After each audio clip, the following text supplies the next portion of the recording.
हे भगवान।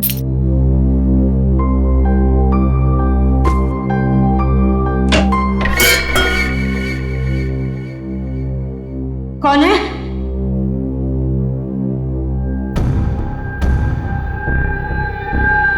कौन है वहां? कौन है?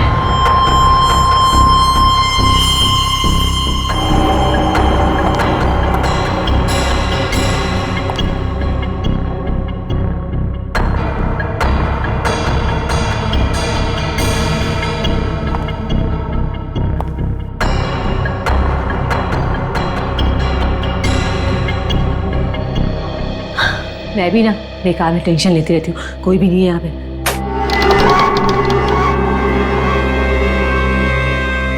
कौन है बेडरूम में? कौन है?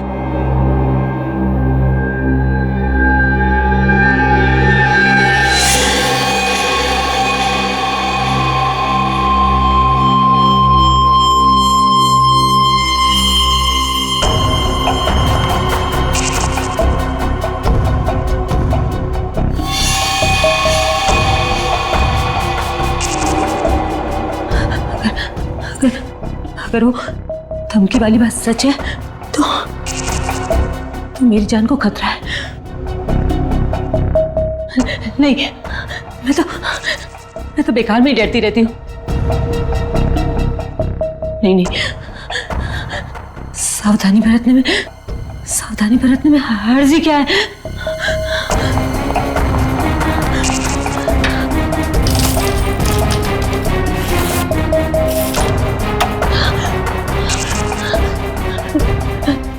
मेरी जान को खतरा है। अगर मुझे कुछ हो जाएगा तो मेरी मौत का जिम्मेदार तुम। छोड़ो इसे।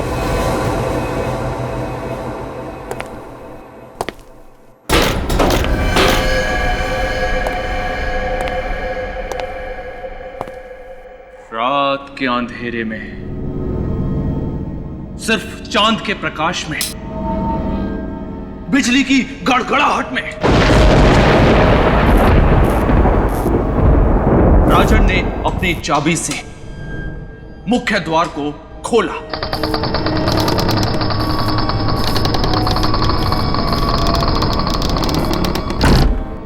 राजन शयन कक्ष की ओर मुड़ा। धीरे धीरे और धीरे वो अपने कदम शयन कक्ष की ओर बढ़ाने लगा। और जैसे ही राजन शयन कक्ष के द्वार तक पहुंचा, तभी अचानक एक हाथ पीछे से उसके कंधे पर आ थमा। राजन की चीख निकल गई। राजन ने पलट कर देखा तो वो उसकी पत्नी अनीता थी। अनीता ने बड़े ही प्यार से राजन से कहा, जानू, हैप्पी बर्थडे। अनीता के हाथ में एक केक था। उस केक के ऊपर एक जलती हुई मोमबत्ती लगी हुई थी। रेखा, तुमने देखा ये लाइट और साउंड वाले आईडी कहाँ हुए? डिस्टर्ब मत करो, सुनने दो। अरे हिट है, खूनी लिबास नावे सारे देश में धूम मचाएगी, देखना। राजन बड़े ही प्यार से अनीता की आंखों को पढ़ रहा था। अनीता ने राजन से कहा, ऐसे क्या देख रहे हो? तुम्हें क्या लगा मैं तुम्हारे जन्मदिन को भूल गई? राजन मुस्कुराया। अनीता ने बड़े ही प्यार से राजन का हाथ पकड़ा और उसको टेबल तक ले गई। अनीता ने वो केक टेबल के ऊपर रख दिया। अचानक अनीता ने चाकू उठाया और तेजी से राजन की ओर घुमाया। राजन डर गया। तभी अनीता बोली, जानू, केक नहीं काटोगे? राजन ने राहत की सांस ली। उसने वो चाकू अनीता के हाथ से अपने हाथ में लिया और जैसे ही उसने वो चाकू केक काटने के लिए केक के ऊपर रखा, तभी अनीता चिल्लाई, रुको! राजन फिर डर गया। अनीता मुस्कुराई। अनीता ने कहा, जानू, मोमबत्तियां तो बुझा दो। राजन ने फिर राहत की सांस ली। राजन ने एक फूंक मारी और उस मोमबत्ती को बुझा दिया। उस मोमबत्ती के बुझने के बाद उस कमरे में काला घना अंधेरा छा गया। तभी अचानक एक गोली चलने की आवाज आई और राजन जमीन पर गिर गया।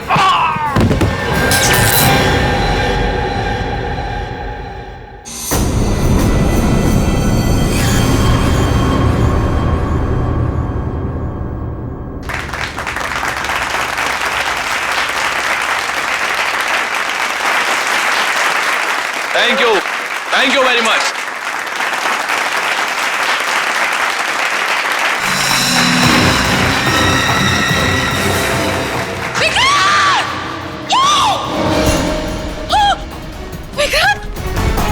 सिक्योरिटी, किसी को बाहर मत जाने देना, मेन डोर बंद। विक्रांत क्या हो गया तुम्हें? अरे कोई सीआईडी को बुलाओ जल्दी। विक्रांत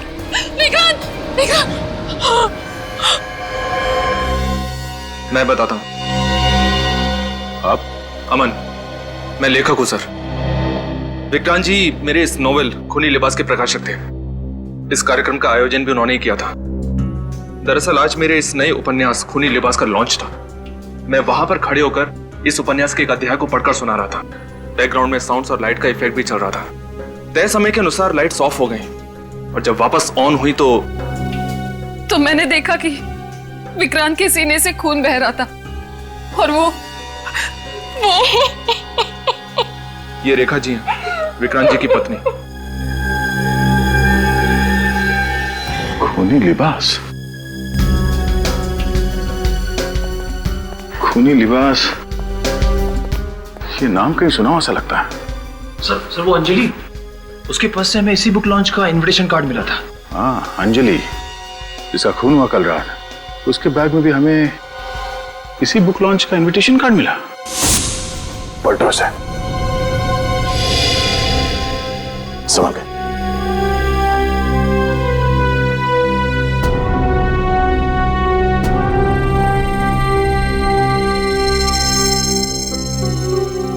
तो अंजलि का और उस हमलेवार के बीच में काफी हाथापाई हुई थी, लेकिन हत्यारे ने बड़ी बेरहमी से इन पर गोली चला दी। दरवाजा टूटा हुआ नहीं है, घर की सारी चीजें, सारा सामान अपनी जगह पे है। यानी वो हमलावर घर के अंदर जबरदस्ती नहीं घुसा है, अंजलि ने उसे अंदर आने दिया है। इसका मतलब है कि अंजलि उसे जानती थी।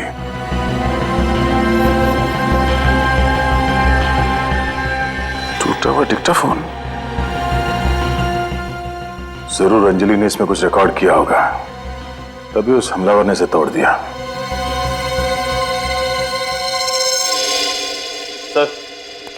सर अंजलि के पर्स में ये आईडी कार्ड मिला है। प्रेस का कार्ड? ये अंजलि एक पत्रकार थी? हाँ सर, और सर साथ में ये बुक लॉन्च फंक्शन का इनविटेशन कार्ड भी है। इसका मतलब है अंजलि को भी यहां आने का इनविटेशन मिला था। कहीं दोनों खून का आपस में कोई संबंध तो नहीं है? जरा पीछे हटिए प्लीज।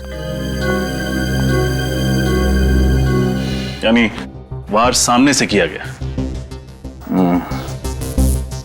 जरा ना आगे लो।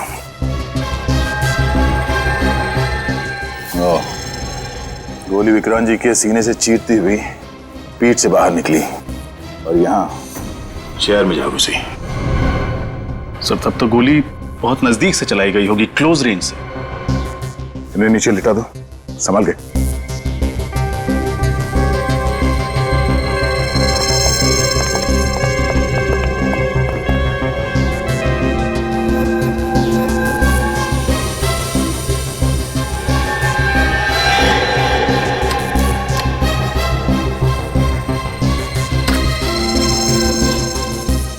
निकल, ये लो, एक लंबी रस्सी लिया।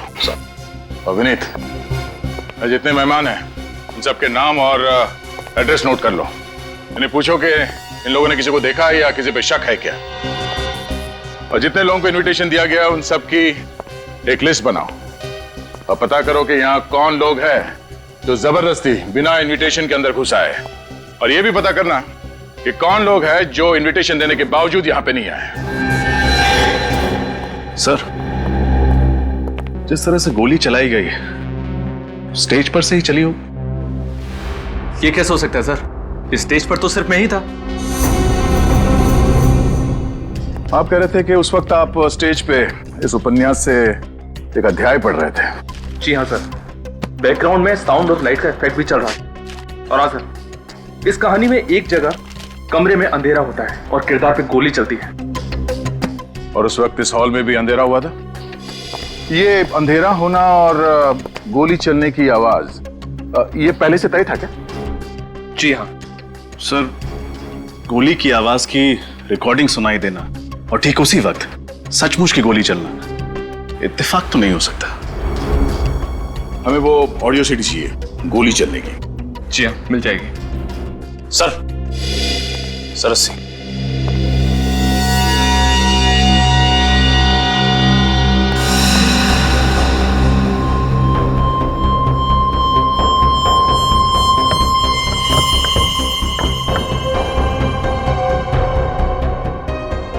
गोली यहीं कहीं आसपास से चलाई गई है। सर, करीब 15-20 फीट की दूरी है।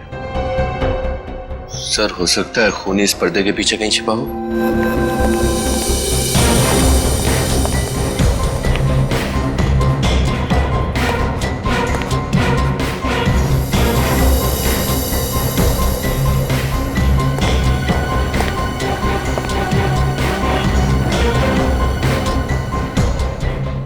गोली यहां इसी जगह से चली है, ये देखो।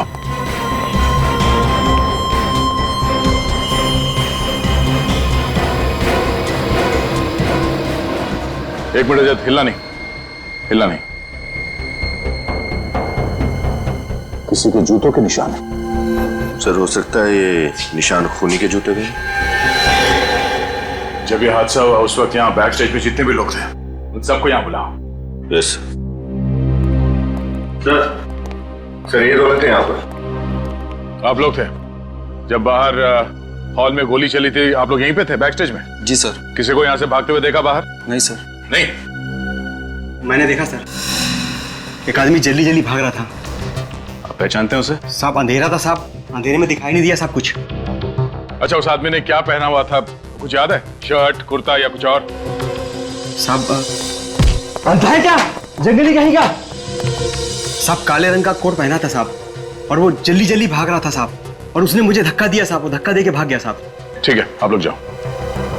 सिक्योरिटी से जाके पता करते हैं कि उन लोगों ने किसी लंबे काले कोट वाले आदमी को देखा है या नहीं। जी सर, वो बहुत जल्दी में था। इसके पहले कि मैं उससे कुछ पूछता वो निकल गया। वो गया कैसे यहाँ से? गाड़ी से गया सर। गाड़ी का नंबर देखा तुमने? नहीं सर। अच्छा, वो दिखता कैसे था? उसने क्या पहन रखा था? हुलिया बता सकते हो? सर, उसने काले कलर का कोट, टोपी और चश्मा पहना हुआ था। सर, अंदर हॉल में भी उस आदमी ने हमें यही हुलिया बताया था। यही वो शख्स है जिसकी हमें तलाश है। तुम उसका स्केच बनवा सकते हो हमारे लिए?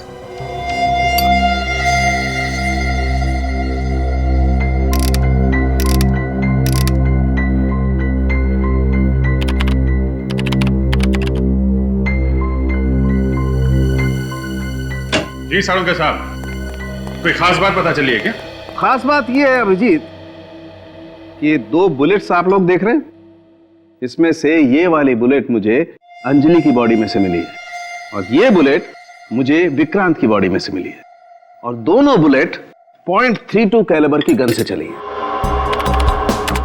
यहां देखो, ये देख रहे हो, दोनों गोलियों पर गन बैरल का एक जैसा निशान है, एकदम आइडेंटिकल। इसका मतलब अंजलि और विक्रांत को एक ही गन से मारा गया है। मिस्टर विक्रांत उस उपन्यास खूनी लिबास के प्रकाशक थे, और अंजलि उस बुक लॉन्च में आने वाली थी मगर पहुंची नहीं। दोनों को एक ही गन से मारा गया है, मतलब दोनों का खूनी कोई एक ही है। मगर एक बात समझ में नहीं आ रही सर, खूनी ने ठीक उसी वक्त गोली कैसे चलाई जिस वक्त फंक्शन के बैकग्राउंड म्यूजिक में गोली चलने की आवाज थी। एक बार वो बैकग्राउंड म्यूजिक सुनते हैं। उसने वो चाकू अनीता के हाथ से अपने हाथ में लिया। राजन ने फिर राहत की सांस ली। राजन ने एक फूंक मारी और उस मोमबत्ती को बुझा दिया। उस मोमबत्ती के बुझने के बाद उस कमरे में काला घना अंधेरा छा गया। तभी अचानक एक गोली चलने की आवाज आई और राजन जमीन पर गिर गया। हाँ यार, थोड़ी मिस हो गई है, फिर से ट्राई करता हूं। सचिन, फिर से मुझे ऑन करना। और उस मोमबत्ती को बुझा दिया। उस मोमबत्ती के बुझने के बाद उस कमरे में काला घना अंधेरा छा गया। तभी अचानक एक गोली चलने की आवाज आई और राजन जमीन पर गिर गया।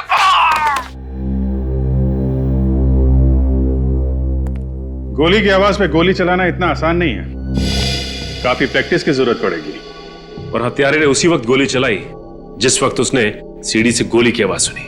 अपना टाइमिंग सही करने के लिए उसने काफी प्रैक्टिस की होगी। और प्रैक्टिस करने के लिए उसे इस सीढ़ी की जरूरत तो जरूर पड़ी होगी। हाँ, और बिना सीढ़ी के तो प्रैक्टिस कर नहीं सकता था। पता लगाओ ये सीडी किस रिकॉर्डिंग स्टूडियो में तैयार की गई है और किस किस को दी गई है। सर बुक लॉन्च फंक्शन की गेस्ट लिस्ट चेक की तो पता चला कि 5 गेस्ट थे जो इस फंक्शन में नहीं आए।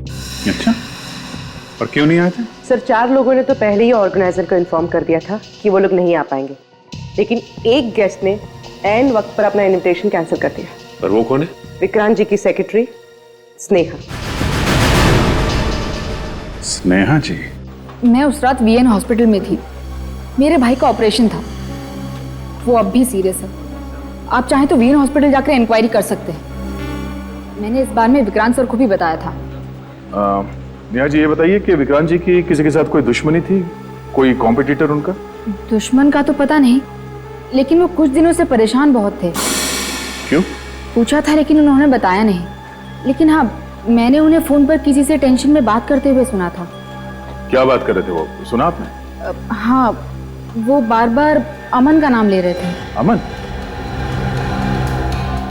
अच्छा, अब ये बताइए कि बुक लॉन्च फंक्शन के दौरान नरेशन के साथ साथ साउंड इफेक्ट्स का आइडिया किसका था? जी, वो विक्रांत जी का ही आइडिया था। वो चाहते थे कि बैकग्राउंड में एक माहौल सा बने, और इसीलिए मैंने सीडी की 3 कॉपीज भी बनाई थी। 3 सीडीज? मगर वहाँ ऑडिटोरियम में तो हमें सिर्फ 2 ही सीडी मिली थी। ये 3 सीडीज किस किस के लिए? एक विक्रांत सर के लिए, अमन के लिए और एक अपने लिए। ओह, तो क्या आप हमें ये ऑडियो सीडी दे सकती हैं? आई एम सॉरी सर, वो एक्चुअली वो सीडी या तो गुम हो गई है या मैंने कहीं रख दी है, पता नहीं। I am sorry sir. आपकी ये सीडी की कॉपी बुक लॉन्च से पहले चोरी हुई थी या बाद में? पहले, बहुत पहले। पहले। थैंक यू स्नेहा जी। अगर आपसे कोई और सवाल पूछना हो तो हम आपको फिर से तकलीफ देंगे। Thank you. सर, ये तीसरी सीडी का राज क्या है, समझ नहीं आया। कहीं किसी ने सीडी चुरा तो नहीं ली? लेकिन क्यों, कौन करेगा ऐसा? यही पता लगाना पड़ेगा हमें। पहले इस अमन से मिलते हैं। Thank you very much. Thank you very much sir. Thank you.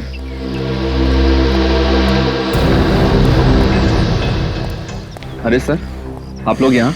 हमें पता चला कि आप पत्रकारों को इंटरव्यू दे रहे हैं, तो सोचा लगे आज क्यों ना हम भी कुछ सवाल पूछ लें आपसे। क्या बात करें सर, एक जर्नलिस्ट को जवाब देने में और सीआईडी ऑफिसर्स को जवाब देने में बहुत बड़ा फर्क होता है। हाँ, फर्क तो होता है। पत्रकार को जवाब देने से मना किया जा सकता है, पर सीआईडी ऑफिसर्स को जवाब तो देना ही पड़ता है। क्या बात है दया सर, आपको तो एक लेखक होना चाहिए था। नहीं, मैं इसी में खुश हूँ। खैर, विक्रांत जी के बारे में कुछ पूछना था आपसे। विक्रांत बहुत ही सीधा साधा और बड़े ही दिल वाला था। मैं आज जो कुछ भी हूँ उसी की वजह से तो हूँ। अगर मैं सच कहूँ सर, तो उसके चले जाने का सबसे ज्यादा नुकसान मुझे हुआ है। पिछले कुछ दिनों से उनके व्यवहार में कुछ बदलाव देखा था आपने? कोई अजीब सी बात? जी हाँ, वो बहुत ही खोया खोया सा रहने लगा था, गुमसुम, खामोश। ऐसा लग रहा था जैसे कोई परेशानी उसको अंदर ही अंदर खाई जा रही है। तो आपने पूछा नहीं उनसे कि किस बात की परेशानी थी उन्हें? जी नहीं। हाँ, लेकिन कुछ दिन पहले की बात है, मैं ऑफिस की लॉबी से गुजर रहा था। तो मैंने देखा कि वो फोन पर किसी से गुस्से में बात कर रहा था। किससे बात कर रहा था? शायद वो किसी मिलन से बात कर रहा था और कह रहा था कि मिलन तुम मेरे साथ ऐसा नहीं कर सकते। और आपने ये नाम मिलन पहले सुना था या किसी मिलन को जानते हो आप? जी नहीं। Thank you. तो स्नेहा कह रही थी कि उसने विक्रांत को किससे फोन पर बात करते समय अमन का नाम लिया, और ये अमन कह रहा है कि उसने मिलन का नाम लिया। विनीत, एक काम करो, विक्रांत जी के मोबाइल से मिलन का नंबर निकालो और फिर उसका एड्रेस, पता चल जाएगा कौन सच बोल रहा है और कौन झूठ।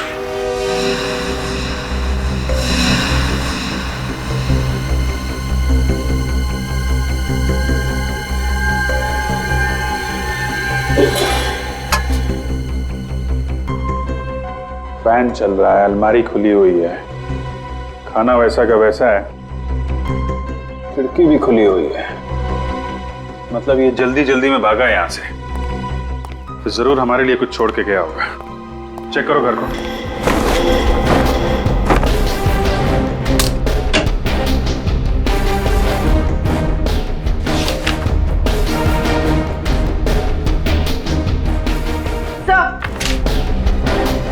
सर, ये फोटो मिली है।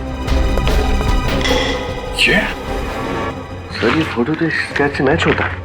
ये देखिए। मतलब मिलन ही था जो उस बुक लॉन्च में गया था। चेक करो, देखो और क्या मिलता है।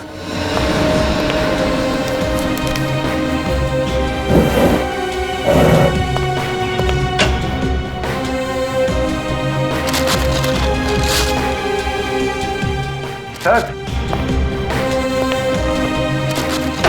अमिन, सर ये देखिए, चश्मा।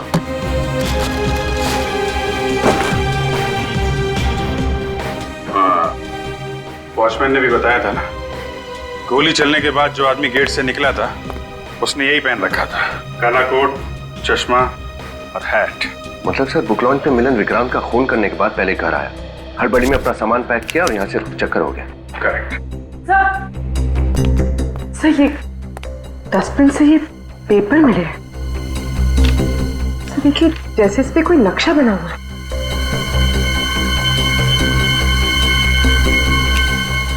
नक्शा ही लग रहा है। जोड़ो इसे।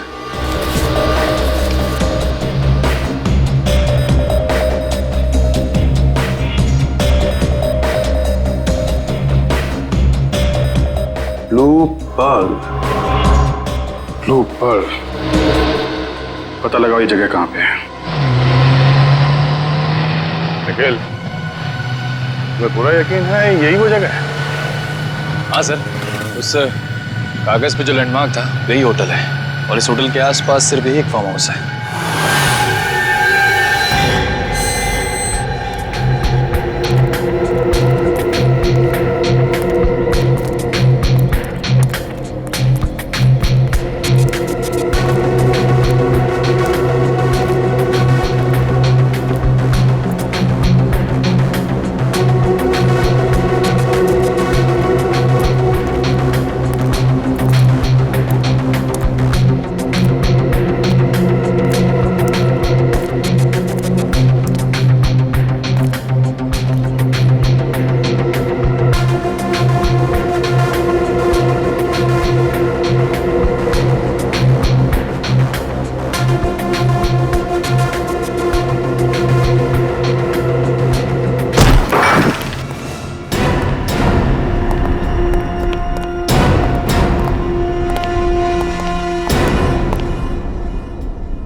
निखिल, अंदर कमरे की तलाशी लो।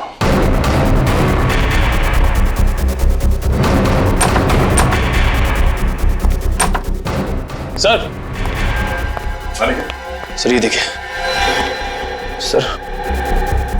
सर ये सेटअप तो बिल्कुल वैसा ही सेटअप है जो उस बुक लॉन्च फंक्शन के जैसा था।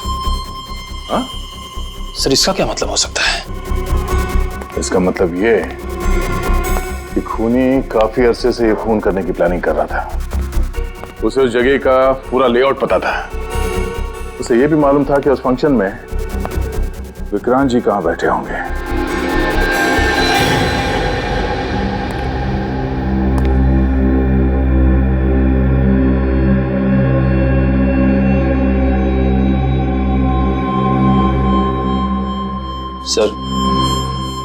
देखिए, ये गोली बिल्कुल वैसी गोली है जो हमें विक्रांत जी की लाश से मिली थी।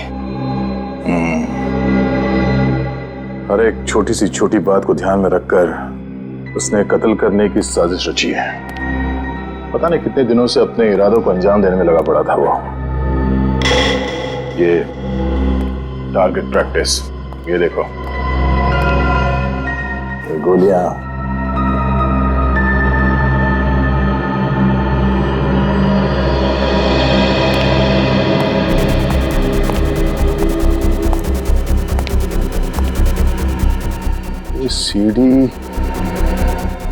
CD player, music system. राजन ने एक फूंक मारी और उस मोमबत्ती को बुझा दिया। उस मोमबत्ती के बुझने के बाद उस कमरे में काला घना अंधेरा छा गया। तभी अचानक एक गोली चलने की आवाज आई। ओह, सर लगता है वही सीडी है जो मौका वारदात से गायब हुई थी। हाँ, ये वही सीडी है और इसी सीडी की मदद से उसने अपना टाइमिंग एकदम परफेक्ट रखा। जैसे ही सीडी में गोली चलने की आवाज आई, उसने अपने गन से गोली चला दी। और इस टारगेट को देखो, ये इतने सारे छेद हैं।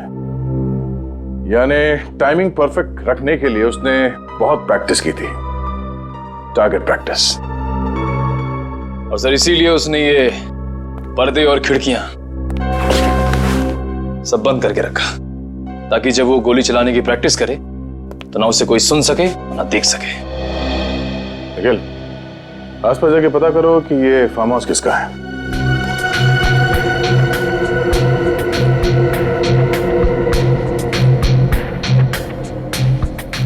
शेल।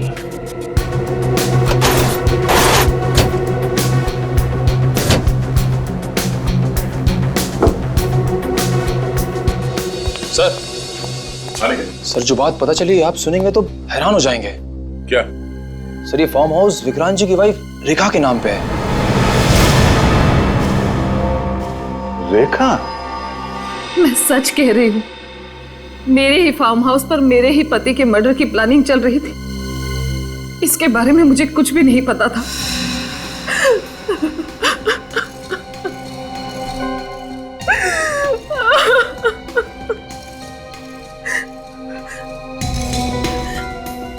अगर मुझे पता होता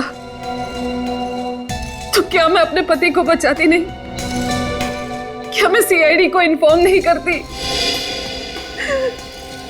ये फार्म हाउस की चाबी किस किस के पास रहती है? एक चाबी मेरे पास रहती है और दूसरी विक्रांत के पास रहती थी। जब भी उसका मन करता था वो वहां चला जाता था। मैं तो काफी अरसे से फार्म हाउस पर गई नहीं। अच्छा, विक्रांत जी ने कभी आपसे किसी मिलन नाम के आदमी के बारे में कुछ कहा था? नहीं सर, ये नाम तो मैं पहली बार सुन रही हूँ। क्या आपने हाल फिलहाल विक्रांत जी के बर्ताव में कुछ बदलाव देखा? हाँ, काफी समय से विक्रांत का बर्ताव अजीब सा हो गया था। वो कहाँ जाता है, किससे बात करता है, कभी कुछ नहीं बताता था। सुबह भी जल्दी निकल जाता था और रात को भी देर से लौटता था। तो आपने उनसे पूछा नहीं? बहुत बार पूछा, लेकिन उसने तो मेरे सारे सवालों का जवाब देना ही बंद कर दिया था। जब भी कुछ पूछो बस चुप रहता था। ठीक है रेखा जी, अभी आप जा सकती हैं। जरूरत पड़ेगी तो आपको दोबारा बुलाएंगे।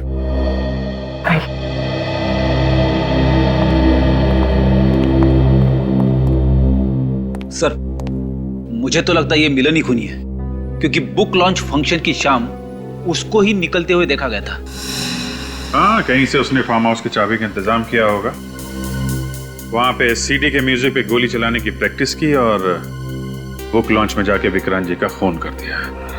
पर सर हमें ये भी नहीं पता कि मिलन है कहाँ, और ये भी नहीं पता कि वो जर्नलिस्ट अंजलि की मौत का इस केस से क्या लेना देना है। सर, डेक्टाफोन में से जो हमें टेप मिला था वो बुरी तरह से डैमेज था, लेकिन अब उसे रिपेयर कर लिया गया है। Very good. तो डेक्टाफोन लाना जरा।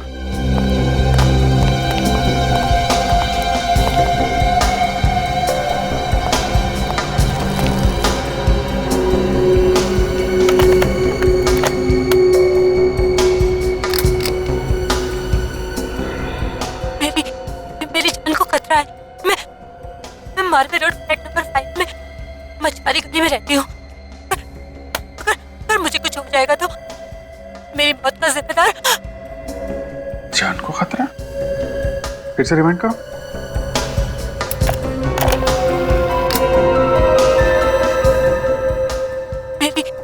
मेरी जान को खतरा है। मेरी जान को खतरा है। मैं मारवे रोड फ्लैट नंबर 5 में मछुआरी गली में रहती हूँ। मेरी मौत का जिम्मेदार। Marve road flat number 5। तो फिर से चलो। मेरी जान को खतरा है। मैं मारवे रोड फ्लैट नंबर 5 में मछुआरी गली में रहती हूँ। हाँ सर। तो फ्लैट नंबर 5 मारवे रोड मछुआरों की कॉलोनी के पास। टेप से दो बातें तो पता चली है। अंजलि की जान को खतरा था और मरने से पहले उसने एड्रेस बताया था फ्लैट नंबर 5 मारवे रोड मछुआरों की कॉलोनी के पास। देखते हैं कौन रहता है इस एड्रेस में। जी हम सीआईडी से आपसे कुछ पूछना चाहते हैं। माफ कीजिए, हमने आपका नाम नहीं पूछा। मृदुला। मृदुला। मृदुला जी आप अकेली रहती हैं? हाँ, नहीं मतलब मेरे पति के साथ शैलेश, लेकिन फिलहाल वो किसी काम के सिलसिले में 3 महीनों के लिए हमारे गांव गए हैं। ओह अच्छा। आप किसी अंजलि को जानती हैं? अंजलि? एक सेकंड, ये है उसकी फोटो। कौन? अंजलि एक पत्रकार थे। जी नहीं, एक्चुअली मैं घर से बाहर सिर्फ सब्जी खरीदने के लिए निकलती हूँ। मैं किसी पत्रकार को नहीं जानती। सब्जी भाजी खरीदने जब घर से बाहर जाती हैं तो शायद आपने कहीं इसे देखा हो, इसके बारे में सुना हो। जी नहीं।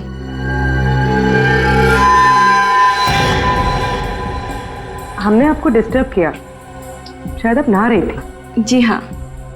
तो फिर आपके बाल इतनी जल्दी कैसे सूख गए?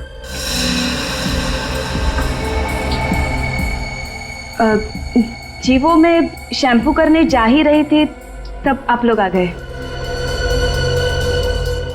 अब आप लोग जाएंगे तब मैं कर लूंगी शैम्पू। अच्छा, मतलब आप चाहती हैं कि हम लोग चले जाएं? जी नहीं, मगर वो पानी चला जाएगा तो प्रॉब्लम हो जाएगी। नहीं, कोई बात नहीं, हम लोग फिर आ जाएंगे। Thank you.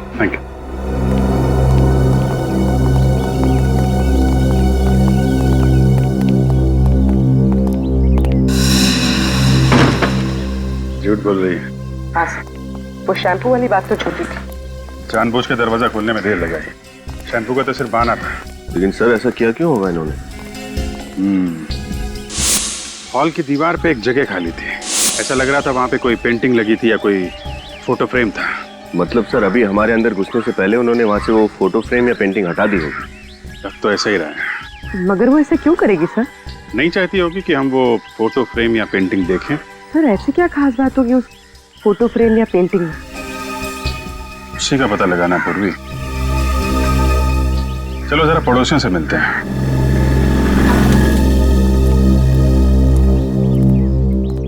एक्सक्यूज मी भाई साहब।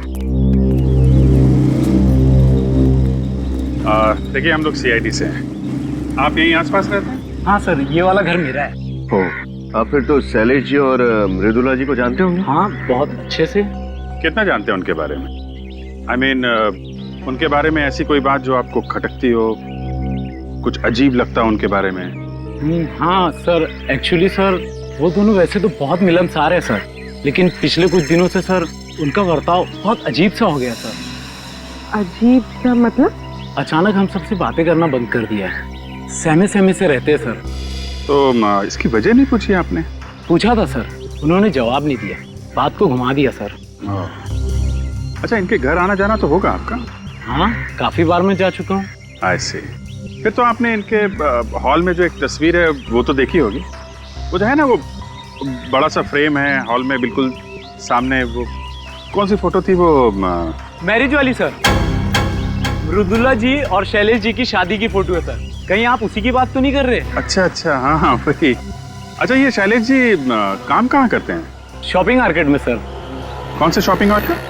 वो हाँ, आर्कलाइन शॉपिंग आर्केड सर। अच्छा अच्छा, thank you very much. Okay sir. जी ने वो लुबना जी और शैलेश जी की शादी की फोटो हमसे क्यों छुपाई? शायद शैलेश की पहचान छुपाने के लिए। आर्कलाइन शॉपिंग आर्केड।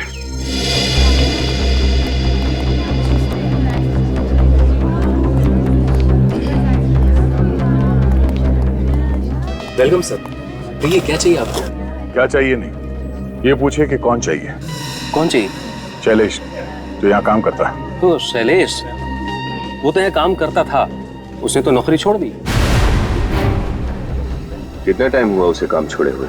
ये कोई 3 महीने हुए होंगे। 3 महीने? अच्छा, अब इस शैलेश के बारे में कुछ और बता सकते हो आप हमें? शैलेश के बारे में सर जितना कहा जाए उतना कम है। एकदम फर्स्ट क्लास सेल्समैन था सर। कस्टमर से इतनी अच्छी तरीके से बात करता था कि जो कस्टमर टाइम पास करने के लिए भी आते थे वो सामान खरीद लेते थे। जब वो इतना अच्छा सेल्समैन था, फिर उसने यहाँ से नौकरी क्यों छोड़ी? सर वो कह रहा था कि कोई बड़ा जैकपॉट लगा है उसे, अब वो खुद की दुकान खोलना चाहता है, तो इस सिलसिले में उसे कुछ टाइम के लिए गाँव जाना पड़ेगा। उसका गाँव कहाँ है, कुछ बताया उसने? नो सर, ये तो बताया नहीं सर। ओह, अच्छा, उसकी कोई फोटो तो होगी ना तुम्हारे पास? सर हियर ही उसकी फाइल।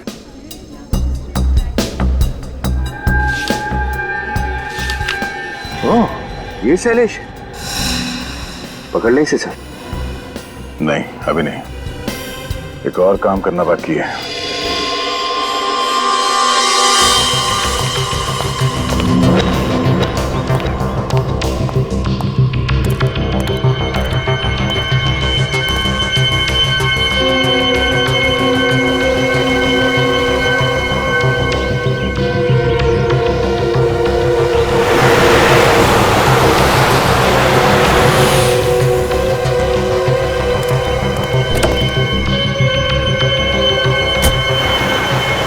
गाड़ी में बैठ के तो नहीं जा रहा? हम भी चलते हैं, जाइए, जा रहा है।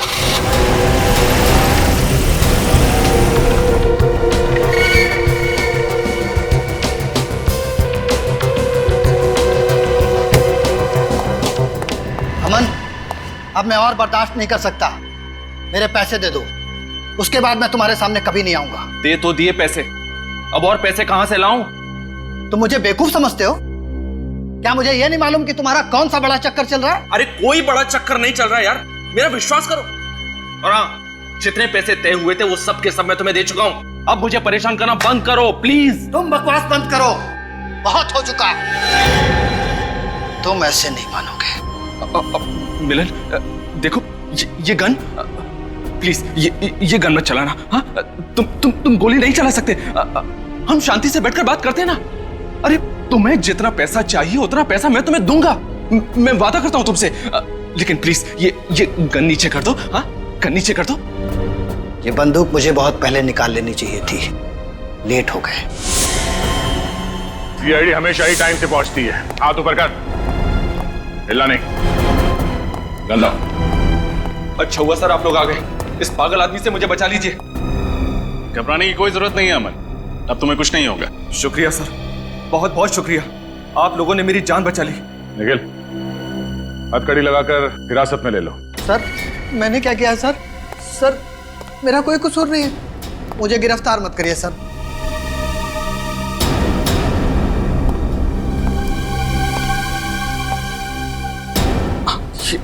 ये आप क्या कर रहे हैं सर? आप लोग मुझे क्यों गिरफ्तार कर रहे हैं? ये ड्रामा बंद करो मिस्टर शैलेश। शैलेश? कौन शैलेश सर? मैं अमन हूं, अमन। और ये सारा खेल तो इस मिलन ने खेला है। मैं निर्दोष हूं सर, मैंने कुछ नहीं किया। इतना भोला बनने की कोई जरूरत नहीं है। हमारे पास सबूत है कि तुम्हारा असली नाम अमन नहीं, शैलेश है। आर्कलाइन शॉपिंग आर्केड में काम करने वालों के रजिस्टर में तुम्हारा नाम, समझे? और वहां तुम्हारी फोटो भी है। तो मिस्टर शैलेश, अब तुम महान लेखक नहीं रहे।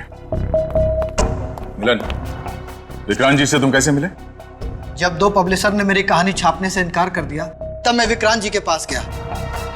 विक्रांत जी को मेरी कहानी बहुत पसंद आई, लेकिन उन्होंने कहा कि हम इसे नकली नाम से छापेंगे। इसलिए विक्रांत जी ने तुम्हारे उपन्यास को तुम्हारे नाम से नहीं, बल्कि एक नकली लेखक अमन के नाम से छाप दिया। जी, और जब उपन्यास को सराहा गया तो मुझे लगा कि विक्रांत जी मुझे दुनिया के सामने लेकर आएंगे। लेकिन विक्रांत जी को लगा कि दुनिया इस बात को कभी नहीं मानेगी कि मुझ जैसा दिखने वाला साधारण आदमी लेखक हो सकता है। उपन्यास की पब्लिसिटी के लिए उनको स्टाइलिश और आधुनिक चेहरा चाहिए था। और तभी उनकी मुलाकात शैलेश से हुई, आर्क लाइन शॉपिंग आर्केड में। हाँ? और तुम्हारी मीठी जुबान से बहुत इंप्रेस हो गए वो, तो उन्होंने एक प्लान बनाया। उन्होंने सोचा क्यों ना तुम्हें अमन बनाकर दुनिया के सामने लाया जाए। हाँ? पैसा और शोहरत पाने का मेरे पास ये सबसे अच्छा मौका था सर, लेकिन विक्रांत जी ने तय किए हुए पैसे मुझे नहीं दिए, इसलिए तुमने मिलन से हाथ मिला लिया और अपने मकसद को पूरा करने के लिए अंजलि नाम की जर्नलिस्ट की मदद ली। मगर शैलेश, तुम्हारा लालच बढ़ा, तुमने अपना प्लान चेंज कर दिया। तुमने सोचा क्यों ना विक्रांत जी को ही मार दो ताकि उनके रॉयल्टी के सारे पैसे तुम्हें मिल जाएं। हाँ, और उनको मारने की प्रैक्टिस भी मैं उन्हीं के फार्म हाउस पर किया करता था। और अंजलि को इसलिए मार दिया क्योंकि अगर वो जिंदा रहती तो तुम्हारी सारी असलियत सबके सामने ला देती, है ना? मिलन भी तो तुम्हारी असलियत जानता था, इसको क्यों जिंदा छोड़ दिया? ये कहीं गायब हो गया था। चलो इतना तो पता चल गया कि तुमने जानबूझकर मिलन को उस रात बुक लॉन्च पर बुलाया और बैक स्टेज के पर्दे में छेद बनाया। ये बताओ, विक्रांत जी पर कैसे गोली चलाई तुमने? मैं गन किताब में छिपा कर लाया था। मैंने स्टेज से ही अंधेरे में उन पर गोली चला दी। चलिए नकली लेखक, असली जेल में सजा काटने का वक्त आ गया है।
उठो।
संभल के। ये क्या है?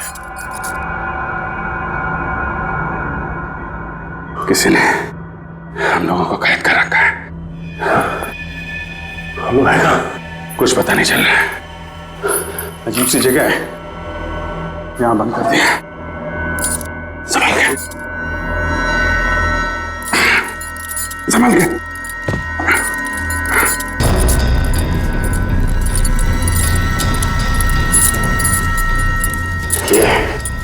पता नहीं कब से बेहोश थे यहाँ पे। गन? मोबाइल भी निकाल लिया।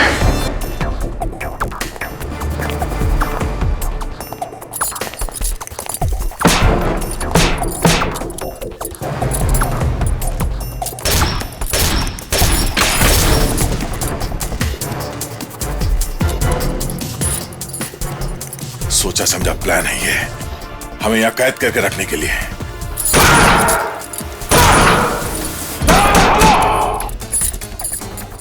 कोई और रास्ता देखते हैं।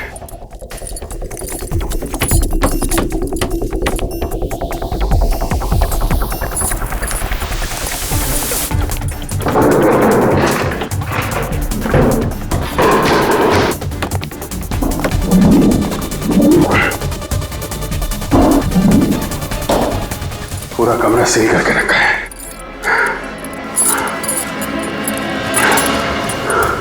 अभिजीत, हम लोग यहाँ आए कैसे? हाँ, कल जब हम लोग वहां से लौट रहे थे तो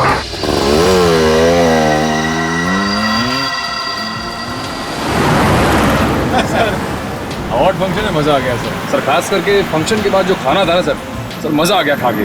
मजा आ गया? मुझे लगता था कि फ्रेडी खाने में उस्ताद है, तुम भी खाने के इतने शौकीन है पता नहीं था। वैसे सचिन यार तुम्हें शादी कर लेनी चाहिए, इसी बहाने हमें खाना खाने का मौका मिल जाएगा भाभी के हाथों का। शादी और मैं सर जब दो सीनियर ऑफिसर कुंवारे हो तो उनके जूनियर ऑफिसर को हक नहीं बनता सर शादी करने का। हाँ ये बात तो है सचिन, और उस हिसाब से पहले शादी अभिजीत तुम्हें कर लेनी चाहिए। मैं ये अच्छा है यार, तुम लोगों के खाने के चक्कर में मैं शादी कर लूंगा।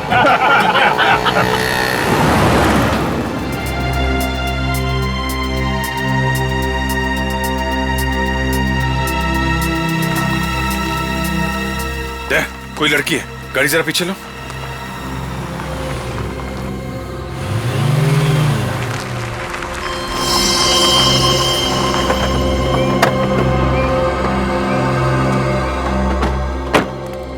क्या बात है?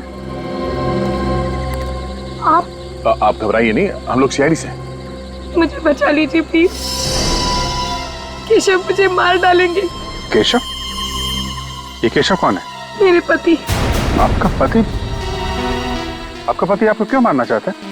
वो किसी और लड़की से प्यार करती और मुझे रास्ते से हटाने के लिए यहाँ सुनसान फार्म हाउस में लेके आए। आप चिंता मत कीजिए, आप हमारे साथ चलिए, कुछ नहीं होगा आपको। पक्का मुझे कुछ नहीं होगा ना? क्या नाम है आपका? निधि। निधि जी आप भरोसा रखिए, कुछ नहीं होगा आपको। चलिए आपके पति से मिलते हैं।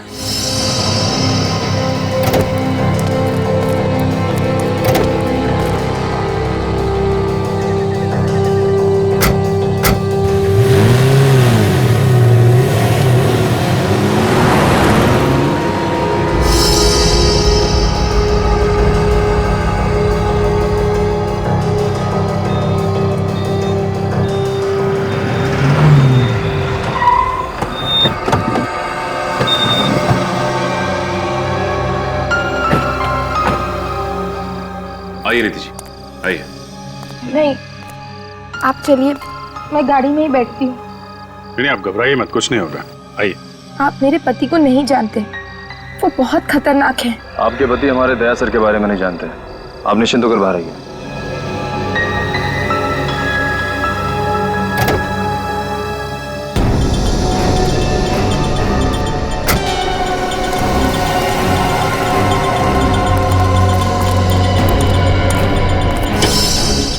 दरवाजा तो खुला हुआ है।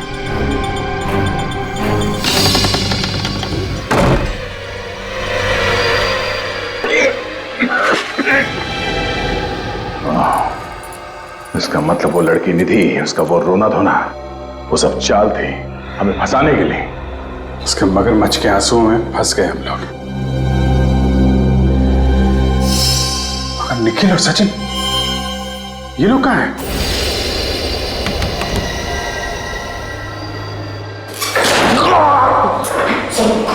सर सर सर सर आप ठीक है ना सर?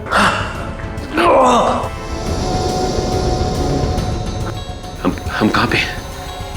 पता नहीं सर।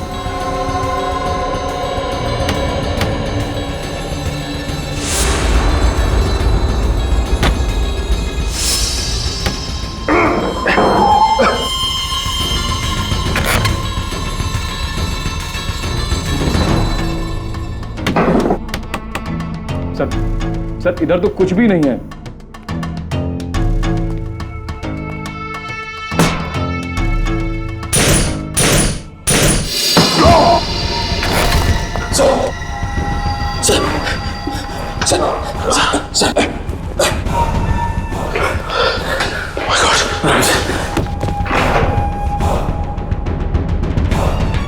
सर आप ठीक तो है ना सर?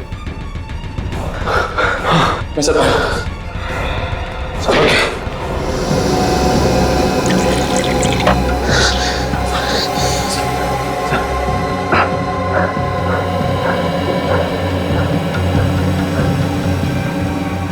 निखिल, हम लोग इस वक्त कहां पे?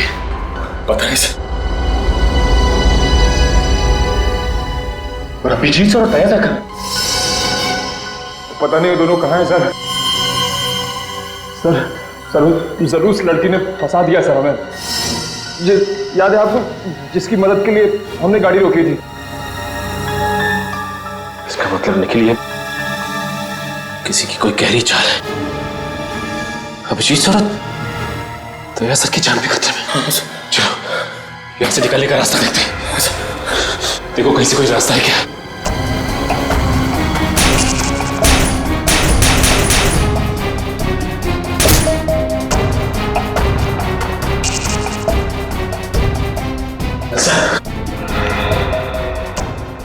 इसे दरवाजे को बाहर से लॉक कर दिया है।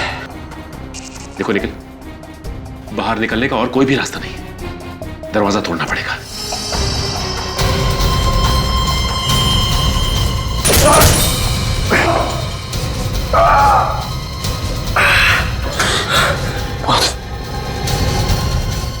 लगता है दरवाजा बहुत मजबूत है सर।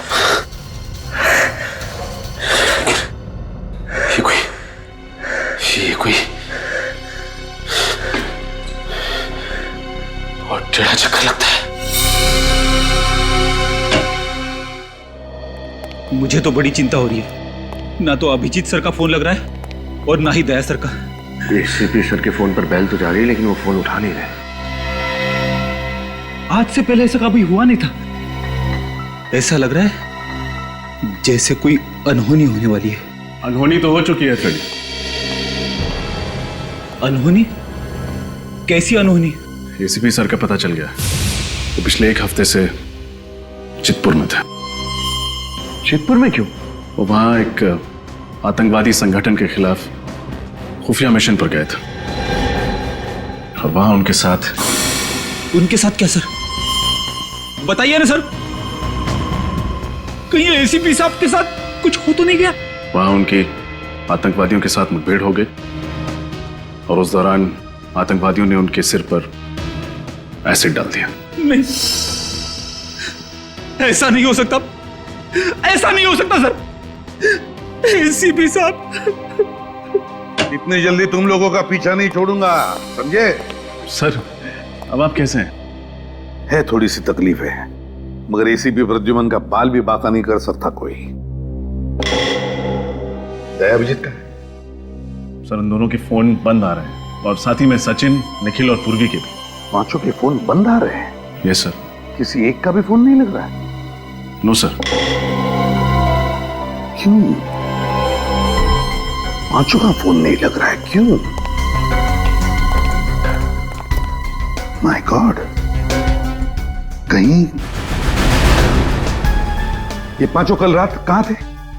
सर कल रात शायद ये सब किसी अवार्ड फंक्शन में गए थे, उसके बाद से इन सब का फोन बंद है। रात से फोन बंद है? सर हाँ, वो घर पे भी नहीं है। घर पर भी नहीं है? सर मैंने मोबाइल कंपनी से कहा है उनके फोन्स को ट्रेस करने के लिए। जल्द ही उनकी लोकेशन का पता चल जाएगा।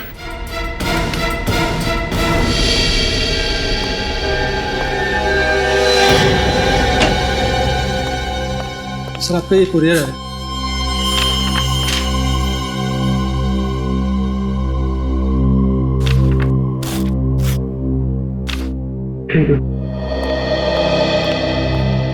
सर ये तो आपके नाम पे।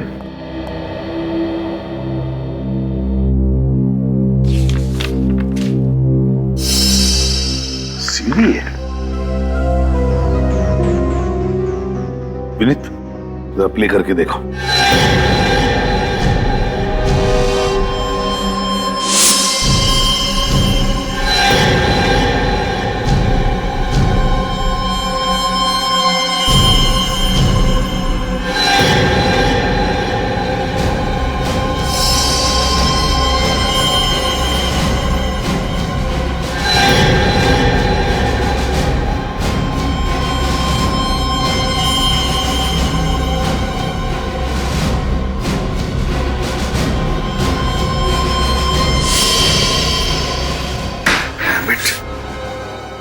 इसी का डर था मुझे, इसी का डर था। चारों को किडनैप कर दिया। Yes sir. ना ही इन गुंडों का कुछ पता चल रहा है और ना ही ये जगह हमारी पहचान की। और सर पूर्वी, वो तो इनके साथ है भी नहीं। कहीं पूर्वी को कुछ हो तो नहीं गया? किसी को कुछ नहीं होगा रजत, किसी को कुछ नहीं होने देंगे हम। सभी के सभी सही सलामत वापस आएंगे। सर जिसने कुरियर भेजा उसका एड्रेस है इस पर, उसे पकड़ते हैं। विनीत, ये नाम और पता दोनों नकली है। इस कुरियर से ये पता चलेगा इस किडनैपर के बारे में। जेस्ट कुरियर सर्विसेज। हाँ सर, ये पार्सल कुरियर के लिए मैंने ही लिया था 13 तारीख को। इसमें एक सीडी थी।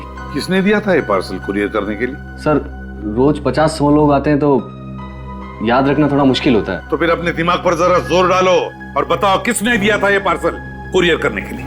बताओ।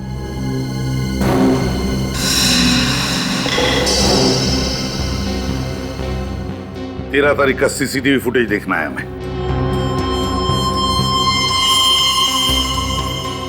नहीं विनीत, हमारे पास टाइम नहीं है। जल्दी से देखो ये पार्सल लेकर कौन आया था, फॉरवर्ड करके देखो। Yes sir.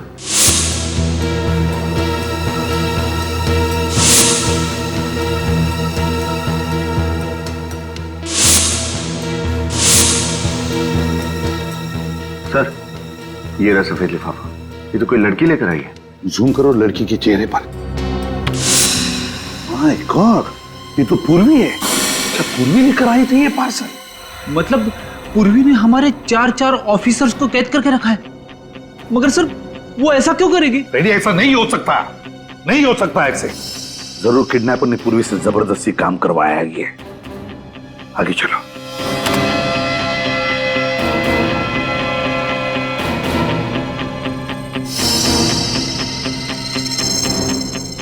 ये पूर्वी बार बार सीसीटीवी कैमरा की तरफ देख रही है और पीछे मुड़कर भी देख रही है।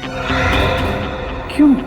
जरूर कुछ कहना चाहती है, कहना चाहती है। सर शायद वो उस पीछे खड़े आदमी को देख रही है। हो सकता है वही उसे यहां लेकर आया हो, मुजरिम का कोई साथी। हो सकता है। पॉज करो। ये देखो, पूर्वी ने कैमरा की तरफ देखा और कुरियर की रिसीट पर साइन किया है। ये रिसीट बुक देखना है हमें। आइए सर। हाँ।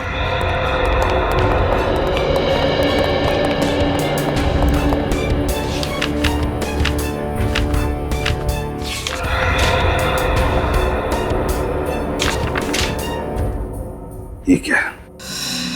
13 तारीख और ये पूर्वी के सिग्नेचर, और सिग्नेचर के साथ साथ ये क्या बनाया है?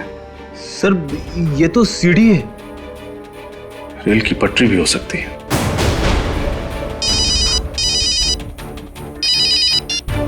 हेलो, हाँ कहां पे? गोपालपुरा रोड। ठीक है, थैंक यू सर। हाँ, मोबाइल कंपनी से फोन था। अभिजीत सर और दया सर के फोन ने आखिरी बार गोपालपुरा रोड पर सिग्नल पकड़ा था। गोपालपुरा रोड।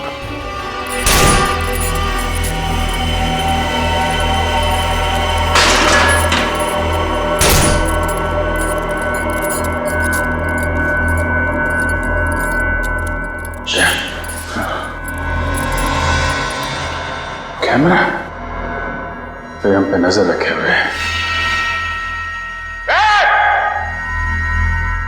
तो जो कोई भी है, अगर हिम्मत है तो सामने आके बात कर। ऐसे कायरों की तरह हमें पिंजरे में बंद करके क्यों रखा है? सीआईडी के 4-4 शेरों को अपनी कैद में रखना कायरता नहीं, वीरता की निशानी है। गर्व से कहूंगा मैं सबसे, इस सीआईडी के 4 ऑफिसर्स को पाल के रखा है मैंने। कौन किसे पालता है ये वक्त ही बताएगा। ले। रस्सी जल गई मगर बल नहीं गया। बहुत मुजरिमों से पाला पड़ा है तुम्हारा, मगर मेरे जैसा सिरफिरा आज तक नहीं मिला होगा, जिसने सिर्फ और सिर्फ अपने मनोरंजन के लिए तुम लोगों को किडनैप कर लिया। कैसा मनोरंजन? हिंदी नहीं आती क्या? एंटरटेनमेंट। मुझे बचपन से ही खिलौने बहुत पसंद है, पर अफसोस बहुत जल्दी ही मैं अपने ही खिलौनों से ऊब जाता हूँ, बोर हो जाता हूँ। हर महीने मुझे नया खिलौना चाहिए, तो मैंने सोचा क्यों ना इस बार सीआईडी को अपना खिलौना बनाया जाए। आज से खेलेगा तो मजा आएगा। बहुत भारी पड़ेगा तुझे ये खेल। कब से ऐसे ही खतरनाक खेल की तलाश थी मुझे। अब आएगा मजा खेल का, मौत का खेल। मौत का खेल? क्या मतलब? मतलब इस कमरे का दरवाजा अब तभी खुलेगा जब तुम दोनों में से कोई एक ही जिंदा बचेगा। और मरेगा कौन, ये फैसला मैं तुम दोनों पे छोड़ता हूँ, क्योंकि आज एक बहुत ही दिलचस्प खेल होने वाला है। एक सीआईडी ऑफिसर की मौत का तमाशा एक दूसरे सीआईडी ऑफिसर के हाथों। बकवास नहीं है, नो, यही तो खेल है। मुश्किल है ना? पर मैंने तो पहले ही कह दिया था कि आसान खेल मुझे पसंद नहीं। तो चलो जल्दी जल्दी खेल शुरू करो। मुझे सचिन और निखिल का खेल भी तो देखना है अभी। जो कर रहा है गलत है, तो बच कर नहीं जा सकता यहाँ से। बातों में वक्त बर्बाद मत करो। बातों से बोर हो जाता हूँ मैं। चलो शुरू करते हैं खेल। किससे बहुत सुने हैं मैंने तुम दोनों की दोस्ती के, और आज दोस्ती का फर्ज निभाने का वक्त आ गया है। देखते हैं कि किस दोस्त के दिल में दूसरे के लिए ज्यादा प्यार है। दिखाओ। हमारी दोस्ती इतनी सस्ती नहीं कि तुझ जैसे बुज़दिल के सामने हमें इम्तिहान देना पड़े। सोच लो, खेल से इनकार करने की बहुत भारी कीमत चुकानी पड़ेगी। जो करना है कर, जो करना है कर। अच्छा फिर ये खेल देखो।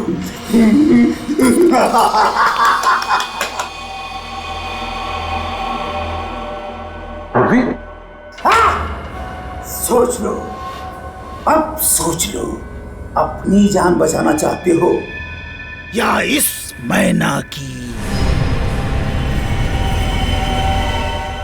हिम्मत है तो एक बार सामने आ जा, फिर तुझे अपने जिंदा होने पे बहुत अफसोस होगा। बस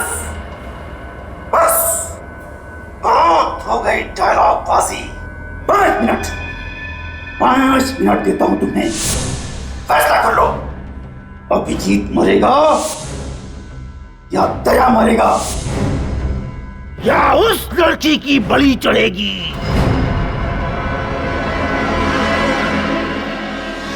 यहाँ पे आखिरी बार अभिजीत और दया सर के मोबाइल फोन ऑन थे। सर, ये तो दया सर की कार है। देखते हैं, हो सकता है मुझे गाड़ी के अंदर हो।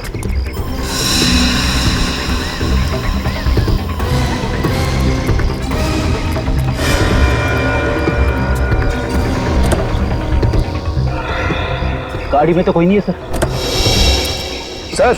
हाँ, ये देखिए गन्स। गन्स? माय गॉड, हमारे चारों लोगों की गन्स यहीं पर है।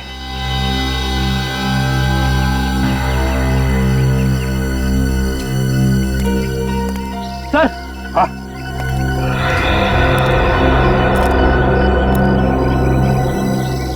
आप रेडी? ये देखिए सर, चारों मोबाइल्स यहाँ पे है।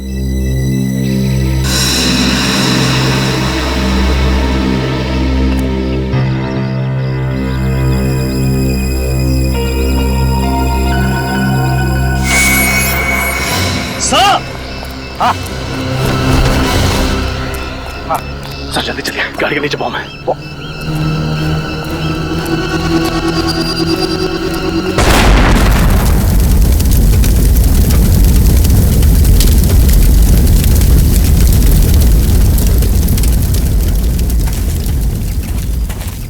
वो सीढ़ी भेजकर मुजरिम हमें चुनौती नहीं, जान से मारना चाहता था, और इसीलिए अभिजीत, दया, सचिन और निखिल को किडनैप करके गाड़ी यहाँ पर छोड़ कर गया, बॉम्ब फिट करके। हाँ सर, उसे लगा था कि उसके बिछाए हुए जाल में हम लोग फंस जाएंगे। ये तो ट्रेन की आवाज है। यस सर, पास ही में रेलवे ट्रैक है। इसका मतलब है रजत हमारे चारों लोगों को किडनैप करके यहीं कहीं पटरी के आसपास ही छुपा के रखा है। चलो ढूंढते हैं। तो सर, आप इतने यकीन के साथ कैसे कर सकते हैं? विनीत, भूल गए? पूर्वी ने उस कोरियर की रिसीट पर रेलवे ट्रैक बनाया था। जल्दी।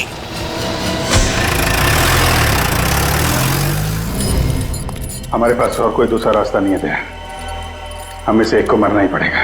नहीं अभिजीत, कोई तो रास्ता होगा, हम लोग कोशिश करते हैं। क्या कोशिश करते हैं दया? इतनी देर से देख रहे हैं, कमरे से बाहर निकलने का कोई रास्ता नहीं है। हमें अपने साथियों की जान बचानी पड़ेगी, एक को मरना ही पड़ेगा। नहीं अभिजीत, ये सब करने की जरूरत नहीं है। हो सकता है ये आदमी हमें बेवकूफ बना रहा हो, ये जो दिखा रहा है टीवी पे ये झूठ हो सकता है सच हो। हम लोग यहाँ अंदर बंधे पड़े हैं, हमें क्या मालूम बाहर क्या हो रहा है। अपने साथियों की जान बचाने के लिए हम में से एक को मरना ही पड़ेगा। मुझे मारो दया। नहीं अभिजीत, ये नहीं हो सकता। दया, या तो तुम मुझे मारो या फिर मैं तुम्हें मारूंगा। क्या कर रहे हो यार? यहां से बाहर निकलने का कोई रास्ता होगा यार? नहीं दया। अभिजीत यार, अभिजीत मेरी बात मानो। मेरी बात मानो अभिजीत, प्लीज।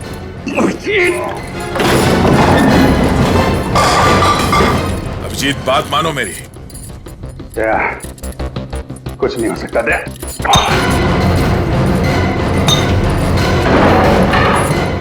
अभिजीत, बहुत हो गया।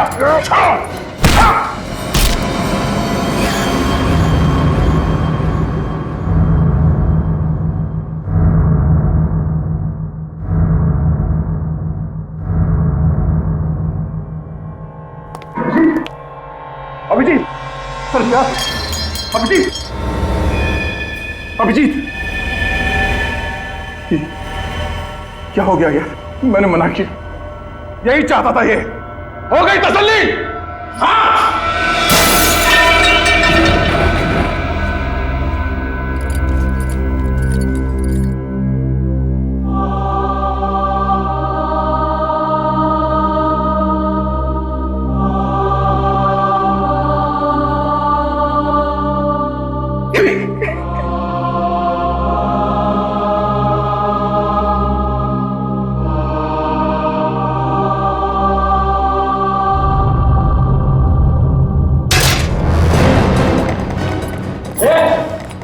मैं इसको संभालता हूँ, तुझे सीसीटीवी कैमरा ठीक कर, देख क्या है उसको।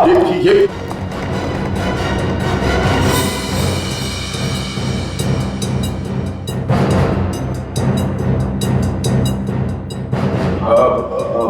भाई साहब, आपने जैसे कहा था वैसे मैंने अपने साथी को मार डाला। ये गन नीचे करो।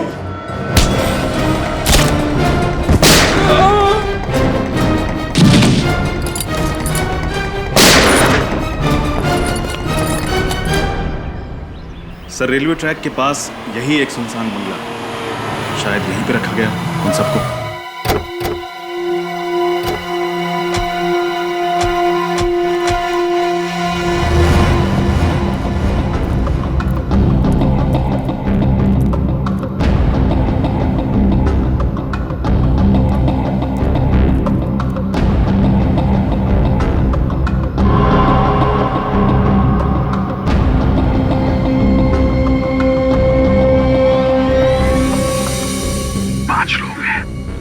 एक यहाँ पर, दो उस तरफ और दो इस तरफ। सभी लोगों के पास गन है, दोनों।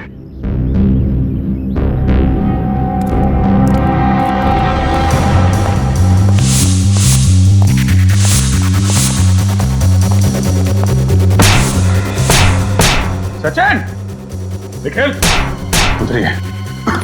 वो कैसा? सचिन, हाँ सर, कहो, यहाँ पे सर।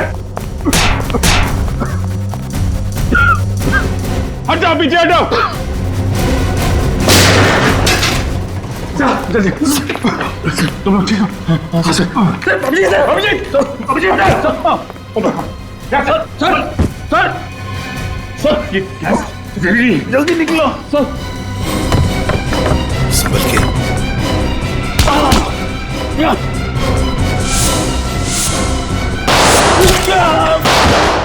बाहर गोली चलने की आवाज। एक काम करो निखिल, तुम सर लोगों को संभालो, मैं बाहर देखता हूँ। चल जाओ, सर, सर, सर।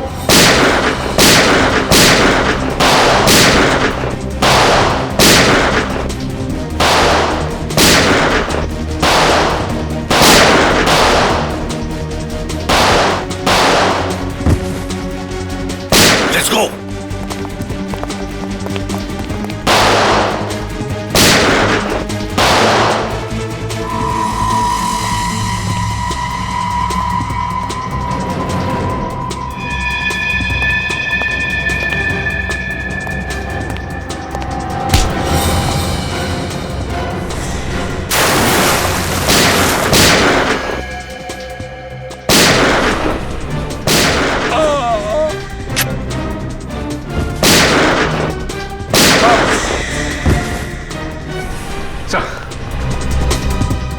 ठीक हो सचिन? हाँ सर, मैं ठीक हूँ सर, लेकिन अभिजीत सर और दया सर अंदर बेहोश पड़े हैं सर। बेहोश है? हाँ सर।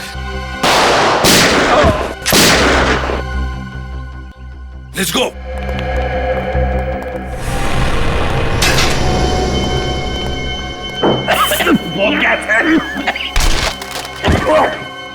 क्या हुआ? सचिन, रेडी? संभालो सचिन को। दया अभिजीत को ढूंढते हैं, जल्दी।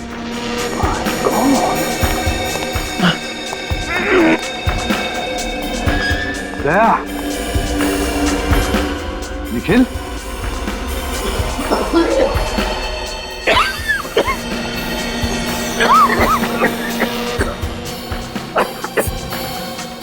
सिन,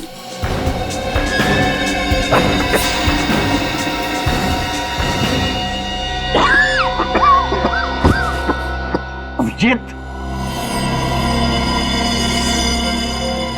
अभिजीत, दया,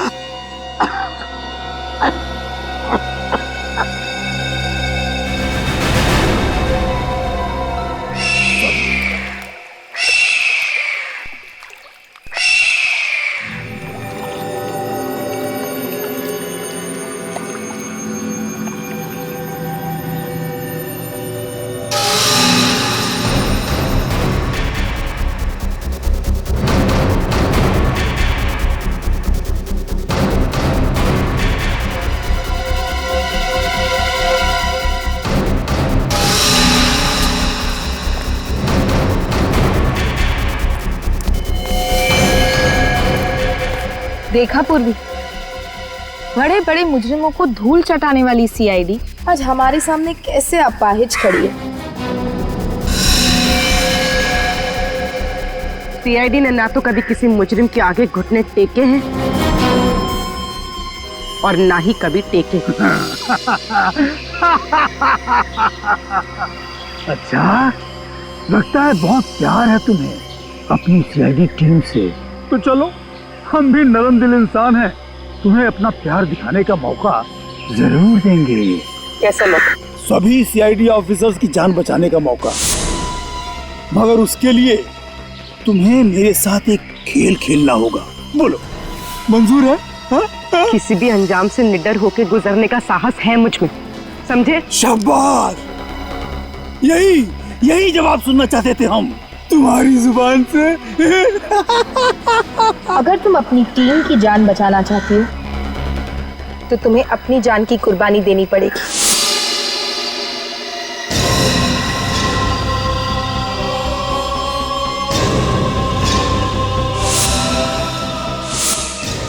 ठीक है, मार डालो मुझे, मगर बाकी किसी भी ऑफिसर को कुछ नहीं होना चाहिए। नहीं नहीं नहीं नहीं नहीं नहीं नहीं, हम तुम्हें नहीं मारेंगे, तुम अपनी जान खुद लोगी।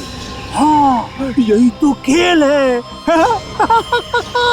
मगर इस बात की क्या गारंटी है कि मेरे ऐसा करने पे तुम बाकी सबको छोड़ दोगे? सुनो, हम तुम्हें कोई पंखा नहीं बेच रहे हैं, एक खेल खेल रहे हैं। हाँ, खेल।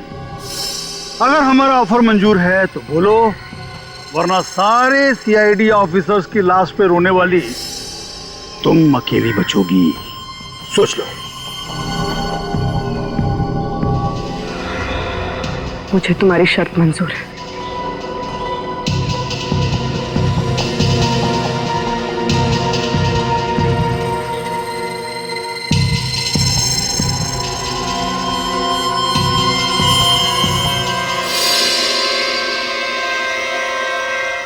शाबाश शाबाश, मजा आ रहा है खेल का। लेकिन अगर कोई भी होशियारी दिखाने की कोशिश की ना, तो ये याद रखना कि उस जहरीली गैस को रोकने का तरीका सिर्फ हम जानते हैं, सिर्फ हम। जल्दी करो जल्दी करो जल्दी करो जल्दी करो, हम बेकरार हो रहे हैं गोली की आवाज और तुम्हारी आखिरी चीख सुनने के लिए। जल्दी करो जल्दी करो।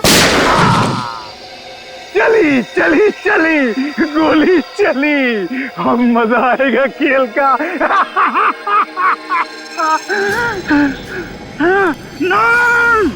गंदो गंदो गंदो, ये खेल तो मुझे ही जीतना है, मैं हार नहीं सकता। ये खेल आगे मत बढ़ो, आगे मत बढ़ो।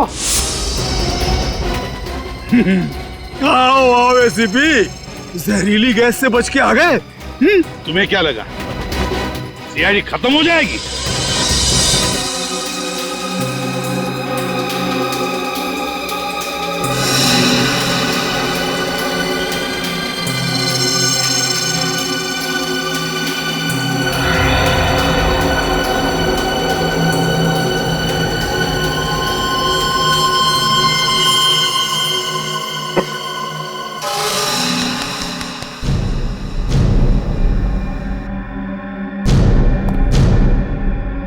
अभिजीत, अभिजीत,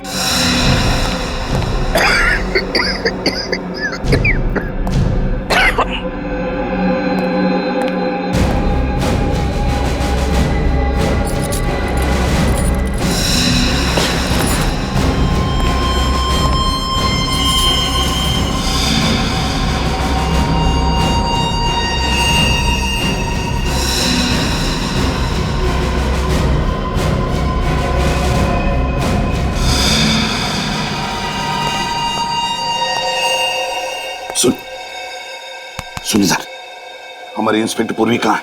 बता। क्या फर्क पड़ता है सीपी? सीआईडी वहां नहीं तो यहाँ खत्म हो जाएगी। जहाँ सीआईडी के चर्चे होते हैं, अब वहाँ मेरे चर्चे होंगे। यहाँ वहाँ चारों तरफ केवल मेरा ही नाम होगा, शेरा शेरा शेरा। लगता है तुम्हारा दिमाग ठिकाने पर नहीं है। पूर्वी को छोड़ दो पूर्वी को। अच्छा चलो, तुम भी क्या याद करोगे? तुम कहते हो तो छोड़ देता हूं।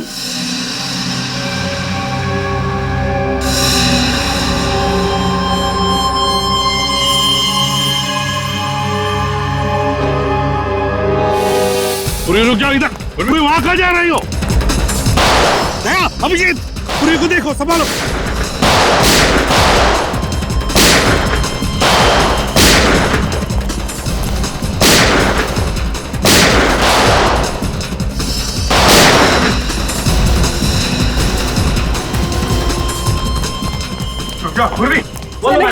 सर नहीं, सर मेरे पीछे मत आइए, सर मुझ पे बॉम्ब बांध दिया।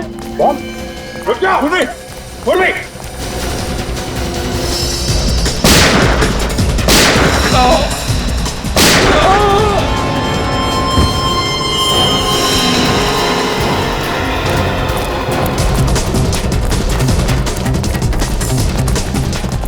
रुक जा पूर्वी। नहीं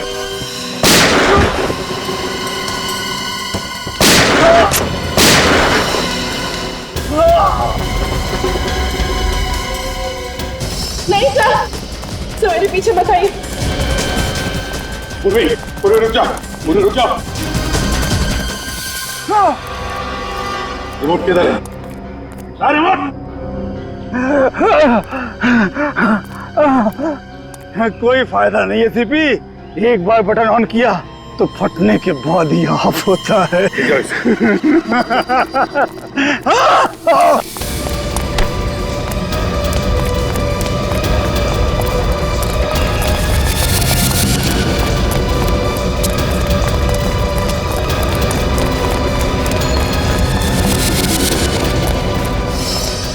पूर्वी, पूर्वी रुक जाओ, नहीं सर, पूर्वी, नहीं सर।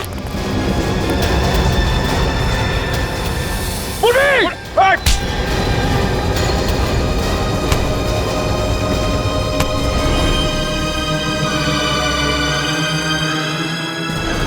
छोड़ दीजिए मुझे सर, सर मुझे छोड़ दीजिए सर।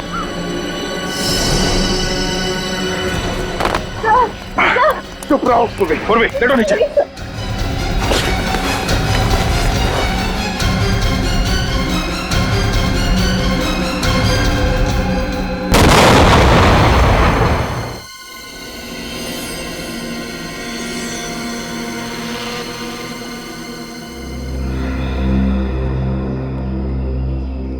एक बात याद रखना, आइंदा ऐसी गलती कभी मत करना, समझी? हमें पता है तुम क्यों भाग गई, हमारी फिक्र थी इसलिए ना, लेकिन हम सीआईडी वालों को कुछ नहीं होता है और ना ही हम तुम्हें कुछ होने देते, समझी? चलो।